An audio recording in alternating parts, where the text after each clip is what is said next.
Alright, let me make sure that this goddamn microphone is actually working this time. What's up, nerds? Welcome back. As you may have seen from that spicy little intro, yes, not that long ago, I recorded two other review videos, one for Strange #1 and for Sheena, Queen of the Jungle #4, and neither of them had any sound other than my intro, and I didn't know that until the next day after recording them. So here I am. No, not to re-record them. I might redo them at some point. But no, today I'm actually going to talk about a different book, one that I actually will enjoy talking about. Not that I didn't enjoy talking about Sheena. Strange #1 was some bullshit.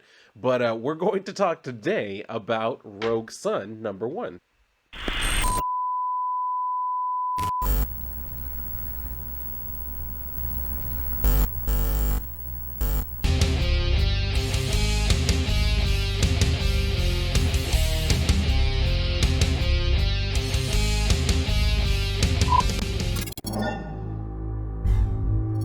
So yes, I am here to talk about this and not those other books that I mentioned, because like I said, I only enjoyed, talking about one of them. So I might go back at some point and redo those, but I wanted to talk about Rogue Sun because this is coming out of the whole Radiant Black universe, and I did do a review for Supermassive, which I actually thoroughly enjoyed. And this is one of the characters that we were first introduced to in that that in that book or whatever. So I wanted to go ahead and talk about this because obviously it's going to be a good time. Now I know that as of the time that I'm recording this, Radiant Red #1 has also come out, and I will be more than likely, I'm not going to promise anything, I will more than likely be making a video for that as well, so be on the lookout for that. But first, let's get through Rogue Sun because there are some interesting things going on in here. So we start out, of course, since this is Rogue Sun, we're starting out in New Orleans, and we see where there are these two different colored lights, which are obviously two different characters, flying towards each other, and Rogue Sun, which is the yellow one, says, "I try not to make assumptions, but you must be new in town, or at the very least, new to this dimension," as he's punching him in the face. So we see where that sends the other one flying, and he says, "Just so we're clear, the city of New Orleans and all its residents are under my protection." And then we see where the villain hits the damn building and shit, and he says, "I trust I won't have to repeat myself." So of course he's not done. He has to make sure that the threat is actually ended. He's usually the type to, either take them in for processing to the police or whatever, or like leave them unconscious and like have the police come and pick them up. But anyway, he's flying over, I believe it's Bourbon Street. Yeah, or no, not Bourbon Street. I don't know New Orleans that well, so it's somewhere in New Orleans. But anyway, we see where there are these two different people. One of them, I am assuming the guy is like a tourist, and she's actually someone who lives there. But he asks, "Oh my God, is that the superhero guy?" And she says, "Rogue Sun, yeah." It's weird to see him this far north of Bourbon Street. That's why I know this isn't Bourbon Street, because she said it's north of Bourbon Street, whatever. Anyway, he says, "Should we be running or like for cover or something?" She says, "Nah, this stuff happens in NOLA all the time.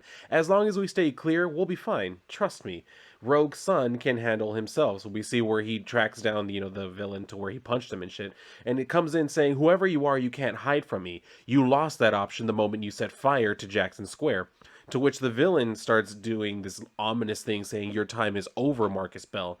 And he just kind of reacts to that kind of nonchalantly saying, "So you get to know my name, but I don't get to know yours?" Seems a little unfair. So the villain is saying, "We know much about you and the Sunstone, which is what gives him his power." So that causes him to double over in pain because apparently the villain has some amount of control over it. So he's even like kneeling down saying, "This is impossible." But the villain says, "No, not impossible, unavoidable." So we see where it comes in with a lucky, well, I mean, not even really lucky. He comes in with a damn punch that just kind of sends him flying across the room, where he kind of like lands in a heap. And then the villain is saying, "In your last moments, Marcus, you should know that you have failed in every way that a man can fail. You were the architect of your life's destruction.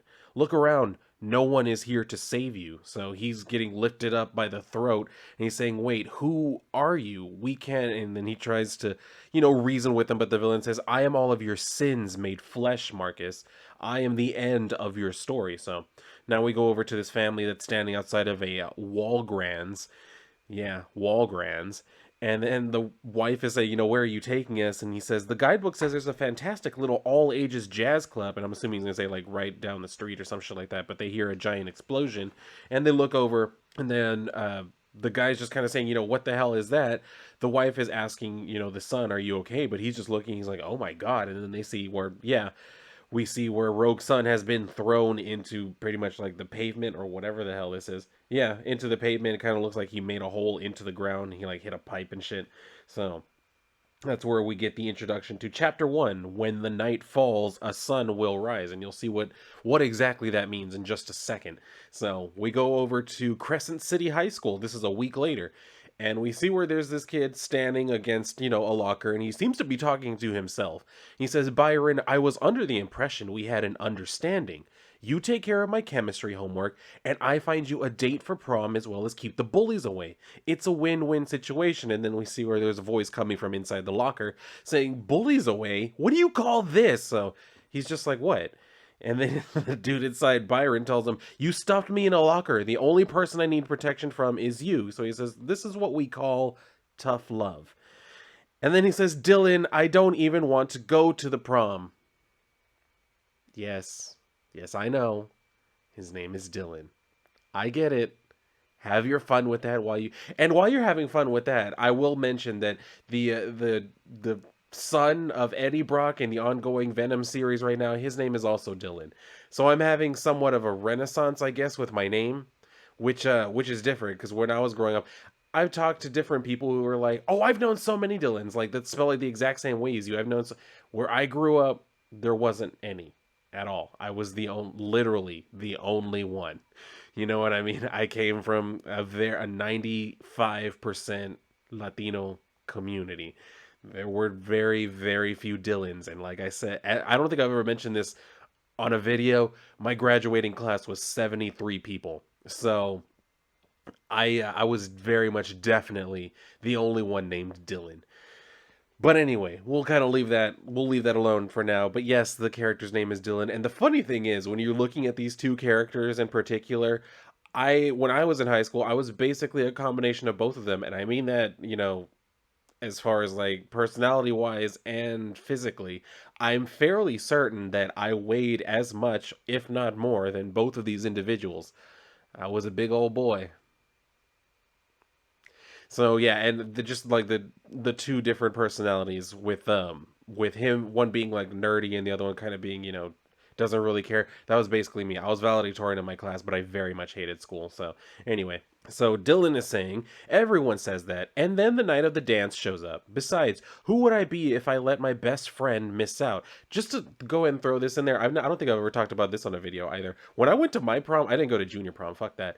When I went to senior prom, I only went because there was a girl who asked me, and then somehow I ended up taking four or five girls. I can't even remember anymore, at least four girls to prom. So that was really fun. One of them, her dad got us a limousine, so that was really fun. I mean, you know, memories. Not particularly good ones, but memories. Anyway, so Byron is saying, "Best friend, you're kidding, right?" So Dylan just puts his arm around him and says, "Come on, I'll walk you to the parking lot." But Byron's trying to tell him, "Please don't." So they get to the front door of the school and shit, like they're getting ready to walk out. And Byron's telling him, instead of writing your papers for you, I'd be happy to just like help you with them. But he says, and mess with all your hard work, never. So he's who I'm assuming is his ex-girlfriend. She's coming up and he's saying, "Hey Van, you're looking beautiful as always. Sorry I didn't text. I just figured I'd give you some space. But now that things have settled, I was thinking maybe you could just walk right past me as if I didn't even exist." Awesome. Good talk. So she just, we can see where she just walked away. And then we go down to where Byron is saying, so she's obviously still mad about the whole porta potty thing, but he says she'll come around. And I don't know what the porta potty thing is, but I would very much like to know because that sounds hilarious. Anyway, so Byron is saying, I saw her talking to Justin yesterday and she seemed to be enjoying, but Dylan cuts him off by saying, "You're talking your way right back into that locker." So now we go back over to Dylan's house where he's trying to make like a sandwich and shit. He's telling his mom they need more mustard and turkey and cheese. Also, the bread in there is green, which gross.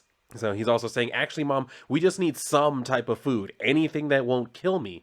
But his mom is in the other room saying, don't yell. I'm in the living room. Can you come here for a moment, please? So she introduces him to this man saying, this is Mr. Abernathy. He's with Cotton, and then she kind of like sniffs and she says, I'm sorry. He says, Cotton, Simmons, and Gardner. It's a law firm in Baton Rouge. It's a pleasure, Dylan. I've heard a lot about you. So he's just kind of chewing. He's like, so what? Danny Markinson actually suing me this time? Because you can tell that little, but his mom cuts him off, says, no, Dylan, it's not. You actually haven't done anything wrong this time. So she says, this is about your father. And this is where we see, they're both sitting down to hear the news. And Mr. Abernathy says, right, well, I'm here on behalf of the Bell estate. I've been instructed to inform you that your father, Marcus Bell, passed away from injuries he sustained in an automobile accident last week. You have my deepest condolences. So Dylan's just like, all right, and he says, unfortunately, the funeral was a few days ago, but you've been invited to a private reading of Marcus's will this Sunday. So if there's anything I can do, and Dylan says, actually there is. In the crash, do you know if he died instantly, or is there any chance he might have burned alive or drowned or something? Because if his last moments were excruciatingly painful, I would just love, but the mom cuts him off, says, thank you, Mr. Abernathy. We appreciate you coming by to break the news. We will definitely be there on Sunday. And then Dylan started to say, he's starting to object, saying there's no way in hell. But she says, you may not have known a version of your father worth knowing, but I did. And this is my chance to close the book on him for good. So you and I are going to go there together, say one final goodbye to your father, and then we never have to think about him again. So we see where they're in the car pulling up to the house and everything. And Dylan saying, you never mentioned he was loaded. Every house out here costs like $1 million. She says, your father did very well for himself after he left. And from what I hear, his second wife had some serious family money. And looking at this estate, yeah, they must have had some serious ass money. My God. I wish I had a wrought iron gate with one of my initials as like the crowning piece and shit. Not to mention this little, what do you call this? A rotunda? I don't know. I don't come from money like this, so it must be nice. Anyway, they're walking up and Dylan says, okay, I'm already ready to go. And he's kind of like pulling at his button-up shirt. But she says, just keep up the whole teen angst thing and everyone will leave you alone. Who knows? Maybe your dad's new family is really nice and we can see the son, the younger son peering out from one of the windows, kind of telling us already now he's probably not very nice. But we walk in and they're looking at this portrait of Marcus Bell. And Dylan saying, I can't believe I'm related to a dude who paid for a vanity portrait. To which his mom says, Dylan, you took a selfie in the car. And I will say, I agree with her a little bit because, yeah, taking a selfie, that is definitely vanity. But then at the same time, I'll also agree with him because he took a selfie. That doesn't really require money and it's something you do very quickly. Having a portrait painted costs money and it takes time. So I gotta agree with him a little bit. So they see Mr. Abernathy saying, did you have trouble finding the place? But Dylan says, no, we just told the driver to drop us off in front of the mansion that looked the most haunted. And then, the wife and the other kids are coming up saying, you're not far off, actually. Considering my family has lived here for almost 2 centuries. Gwen and Dylan, I'm Juliet Bell. Juliet, that is who Marcus was talking to in Supermassive. That time when he's on the phone or whatever saying, he's about to go home. So I had postulated that possibly that was his girlfriend, but no, apparently it's his new wife. But anyway, she's introducing them to the other kids, Ari and Brock, and welcoming them to the house. Dylan says, this whole house for just the 3 of you, huh? How cozy. But the mom is like, Dylan, thank you for having us, Juliet. So the younger son, Brock, goes over to him and says, odd, you don't look like our father. He says, I'll take that as a compliment. So he says, of course you would. But Ari, sorry. She says, I know you. You go to Crescent and date Vanessa Myers. Or at least you did, right? So he says, can we just, get this over with or what? So they start reading from the will and says, dry your tears, family, for I am always with you. Even on this, the most solemn of occasions, for I, Marcus Randolph Bell, being of sound mind, here to leave. And Dylan cuts him off saying, you know what, are we going to go through everything individually? Because if so, I'm going to need a bathroom break at some point. But Brock says, after everything my father's done, show him a little respect. This is an important moment. But Ari tells him, you think he left it to you, don't you? And he says, he certainly didn't leave it to you. So you may be able to figure out what it is exactly they're talking about. But The mom says, perhaps we should just let the man read, yes? My apologies, Mr. Abernathy, please continue. So he says, yes, well, I hereto leave the estate, personal trust, and principal control of all of my corporate holdings to Juliet, my loving wife. May you protect our children and legacy in the difficult days ahead. My life would have been incomplete with you. And I don't know why, but looking at her in this panel, something about her just seems ominous to me. I feel like she's not to be trusted for some reason. I don't know why. It might just be the way she's drawn, but we'll find out. Mr. Abernathy says, now, as to who will receive my most prized possession, this was not an easy decision, for the person who takes on this responsibility will inherit a life of service and obligation. But there must always be a light in the darkness. So as it was left to me, I now do the same. I, Marcus Bell, leave the Sunstone to my son, Dylan. So, of course, that catches Dylan off guard. He's like, I'm sorry, what? So, of course, Brock also freaks out. He's like, him? Are you shitting me? So, Ari's just like, wow, way to go, Dad. And then Dylan's saying, is what's in there, like, expensive? I don't understand. So, he tells him, Dylan, there's no easy way to say this. Your father didn't die in an automobile accident. He led a secret life as a masked vigilante, and it was his dying wish that you take up his mantle. You are the next rogue son. So he just picks it up. He's like, fuck me. And now we go over to this auction house where they're just doing their auction thing. And so there's someone who just won one of the auctions and shit. And then the auctioneer, I guess that's the official term for them, right? He's saying, now, my loyal patrons, our next lot is something rather special. Carbon dated at over 2.7 million years old, its function and origin are still a mystery. We've come to simply call it the Tome. So he says, so shall we start the bidding at? And then there's interrupted by the sounds of gunfire as someone walks in saying, $1, my dear Bob, but not a penny more. And I would advise against any objections, because if I hear one, I'll just have to slaughter every sad soul in this building, starting with you.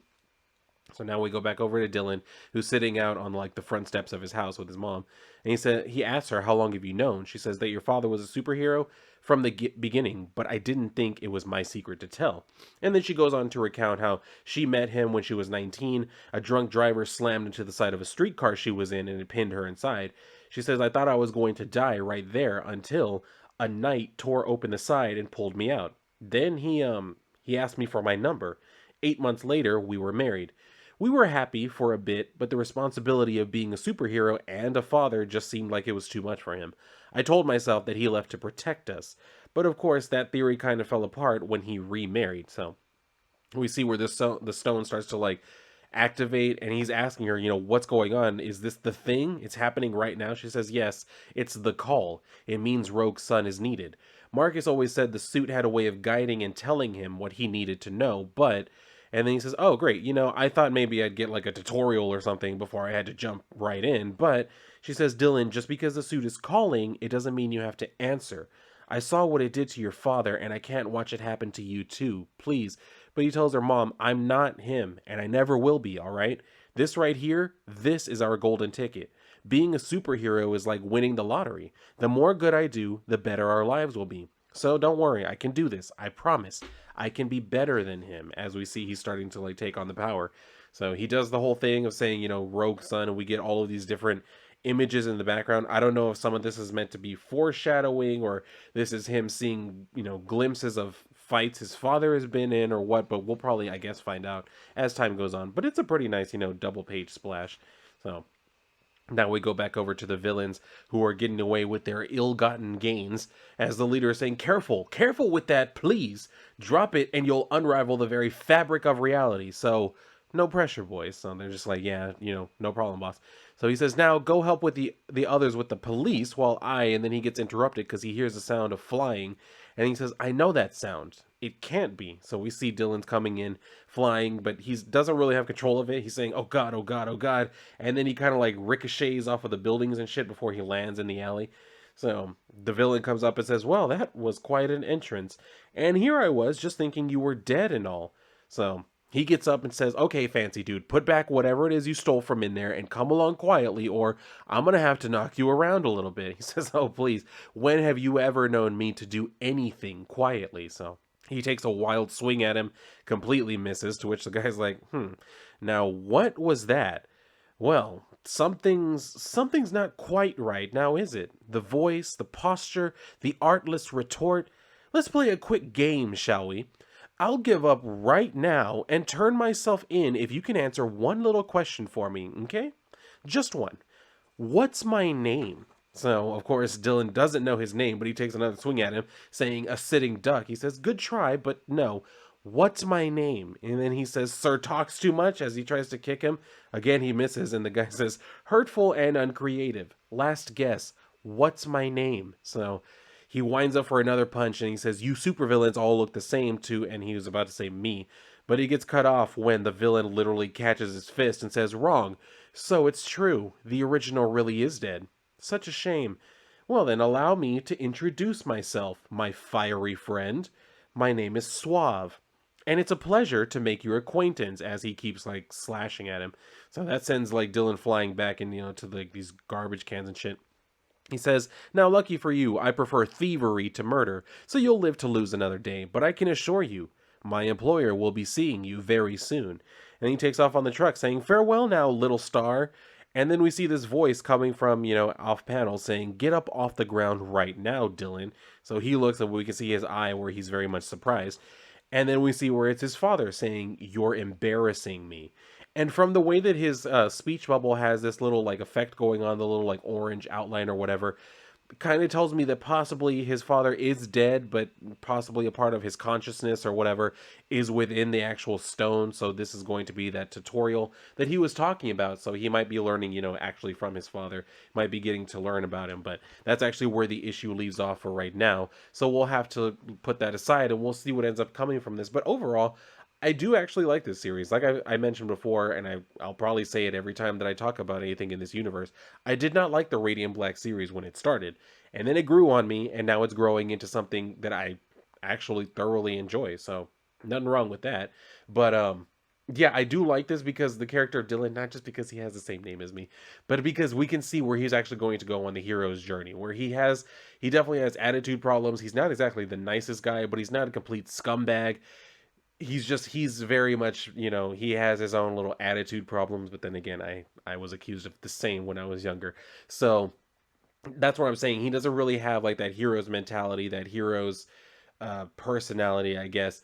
Right now he wants to be a hero. He wants to do good. He wants to, do the whole crime fighting thing because like he told his mom, he wants to be different than his dad. He wants to be a good man and he sees this as his opportunity to actually do that. So that's very interesting. That's going to send him, like I said, on the hero's journey where he's going to have to confront his own personality, his own problems, his own hangups, and learn how to actually put all of that shit aside and just, fight for other people, do what needs to be done as a hero. So if he's going to learn that from his dad or whatever, that thing is, like I said, I think it's part of like his dad's consciousness that's in the stone that might be like guiding him or whatever. So if he's going to listen to that, or if he's going to be taking, inspiration from multiple different sources, including his mom, and I don't know, we'll see what happens with his like half siblings, I guess, technically, since they share the same dad. We'll see what happens with all of that. But overall, I thought it was a good first issue for this particular character. I can't wait to see what's going to happen with this. And overall, what's going on with the entire, Radiant universe. It's actually surprise to me. Like I said, I did like it when it first started, so I never expected to be excited to see everything that's coming out of it. So like I mentioned at the beginning of the video, I know that Radiant Red just recently came out as of the time that I'm recording this, so I will definitely be making a review video for that. Damn it, there I go making promises like I said I wasn't going to do. But I mean, at this point, I enjoy talking about this particular universe of characters, so I don't see any reason why I wouldn't make a video for that one as well. So be on the lookout for that. That should be coming hopefully soon, as long as I don't have any more goddamn microphone issues. So I swear, I really had good stuff going for that Strange #1 and Sheena #4 review videos, and then when I pulled them up to like edit the bitches, there was no audio. There was not a sound, not a peep to be heard. All you could see was me just ranting and raving and going on and doing my thing. So unfortunately, those are lost, but they may be re-recorded at some point if I can get over the sting of having them lost, but we'll see what ends up happening. Anyway, yeah, I don't know if anybody out there picked up this particular issue, if you've been keeping along with the Radiant universe on your own or just watching my videos on it, whichever it is, feel free to share, your thoughts with me down below in the comment section. And if you enjoyed the video, make sure you hit the like button, you're subscribed, and you have the notifications on so that way you know when I have more content coming. And if you'd like to share this video, I appreciate it. I really do. I tell you all that all the time, but I really do mean it. I do appreciate it. So anyway, if you're done here, go and read a book. And if not, then I'll see you on my next video.